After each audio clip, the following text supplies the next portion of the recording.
Kaixo ikusentzuleok, ongi etorriak Minutegia telebistara eta mila esker gure katea aukeratzeagatik. Gaur, ostirala da, eta horrek esan nahi du asteburua gainean daukagula.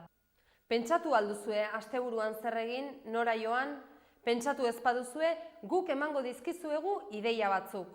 Pentsatu baduzue, guk emango dizuegu eguraldiaren berri. Baina hori dena, egitarauaren ondoren. Asteburuan hotz egingo du, mendebaldetik fronte hotz bat dator, igande goizean iritsiko da. Ostiral gauean txontxongiloak izango dira Arretxe jauregian.